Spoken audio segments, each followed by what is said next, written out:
An unexpected encounter at the bank led a manager to ask a homeless woman to leave, but as he noticed a scar on her forehead, a rush of recognition overtook him. Little did he know, this chance meeting would reveal a surprising and previously unimagined connection to his own past. "Ma'am, you have to leave immediately," the security guard told the unkempt and dirty-looking woman for the second time after she made her way inside the bank. "I can't leave. I need to ask for a loan," the woman said shyly but firmly. "My son needs it desperately." The manager, Ronald, came out and asked what was happening. "Mr. Daniels, this woman refuses to leave and says she wants a loan," the security guard informed Ronald, and they both looked at the woman worriedly and disdainfully. Ronald was frozen in place, the security guard was shocked, and the entire bank's operations ceased at her words. They were all looking at the manager to see what he would do. "Excuse me, ma'am. Loans here are hard to get. What do you have to offer as collateral?" Ronald asked calmly. "Collateral? Can't I just get a loan if I promise to pay?" the woman asked, confused. Other staff and clients of the bank were staring at her, and the woman cowered in shame. "No," Ronald replied, almost laughing maliciously at the woman. "You have to offer something like a house or at least a car." "Something? I didn't know that. But I can't offer my car. It's also my home. Our home. We need it. But we need this money too." The woman started to beg, approaching the manager and holding his suit jacket sleeve tightly. Ronald had to tell the woman the harsh truth. "You need to get out of here immediately. This branch is mostly used by high-end clients. We're talking millions of dollars. You can try asking at another bank, but I don't think they'll listen either." "Get out now before we force you out," he said, tight-lipped so other patrons would not hear him. But the woman started wailing and wouldn't let go of the manager. "Please, you must help me. Please, my son." She pulled on his suit jacket, and Ronald lost all shred of politeness left in him. "Let go of me right now," he exclaimed, pushing the woman off him and wiping his jacket clean. The woman fell to the floor, causing her hoodie to expose more of her face and hair. Ronald's eyes bored down at her in disgust, but something caught him off guard. There was a familiar scar on her forehead. He had seen it before many years ago. "I'll see her out, Mr. Daniels," the security guard offered and walked toward the woman, but he stopped when Ronald placed his hand on his shoulder. The manager was about to lean down and ask the dirty, homeless woman if they had met before, but she suddenly stood up. "I came here for a loan, and I will get one somehow. It's not for me. It's for your son, Ronald, whatever you're called, Mr. Daniels." She spat at him, and now she had disdain written all over her face.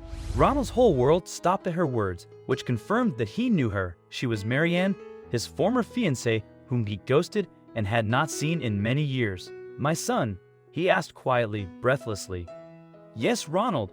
You left me, and I was pregnant, and you took everything," Marianne yelled, calling the entire bank's attention. "I was left with nothing and no one and no help. We've been living in my car and shelters for years. Now our son, Joshua, is sick, and I can't pay for it." Ronald was frozen in place. The security guard was shocked, and the entire bank's operations ceased at her words. They were all looking at the manager to see what he would do. Ronald cursed himself because he knew this scene would get to his superiors, and he could get fired. But mostly, he was thinking about how he had left Marianne, how he had not been ready for marriage, and how he wanted to disappear. It was a hard point in his life, but he had no idea she was pregnant and that she wouldn't be able to bounce back. Finally, his body unfroze, and he asked the guard to escort Marianne to his office while he stayed back and apologized to the patrons. He talked to his staff for a few minutes before entering his office and facing the music. Marianne told him more, everything about their son, his sickness, how much money they needed, etc., but she also went into detail about her life.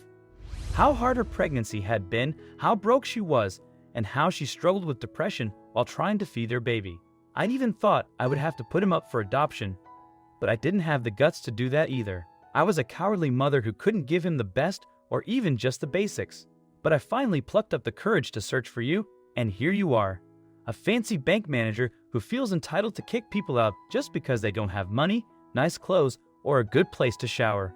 Marianne finally stopped ranting as tears surfaced. Her sobs filled the office for a long time, and Ronald remained quiet. When she finally calmed down, she squared her shoulders, stared at him firmly, and pressed her lips before uttering, "So, Are you going to help me get a loan? Ronald sighed. His hair was a mess from running his fingers through his hair, and his eyes were wandering but not focusing on anything. He was restless, like the guilt of the past was eating at him. No, I can't do that, he finally replied, looking down. You have to. Wait, let me finish, Ronald interrupted, raising one finger. Getting loans here is hard even for the staff. But I have a good salary. I'll pay for everything. The years of child support I missed and everything else from now on. Really? Marianne asked, her jaw almost dropping.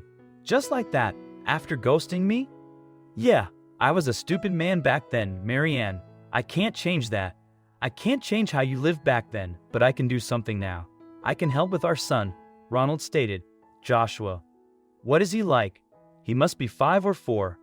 He's 5 already and so amazing. He's so brave, even in the scary hospitals. Marianne started, and soon her anger disappeared as she talked about her child. They continued speaking, and Ronald listened intently. Afterward, he kept his promise. He paid for Joshua's treatments and surgeries. Luckily, he didn't lose his job at the bank. He went on to secure an apartment for Marianne and their son, vowing to cover the rent to ensure they never face homelessness again. As life settled, Joshua's health improved, and Marianne found a steady job. Their lives underwent a remarkable transformation. Although Ronald and Marianne never rekindled their romantic relationship and didn't harbor strong affection for each other, their shared responsibility for their son bound them together. Ronald was determined to forge a meaningful connection with Joshua, recognizing that regardless of personal feelings towards an ex-partner, one must always step up for the sake of their children.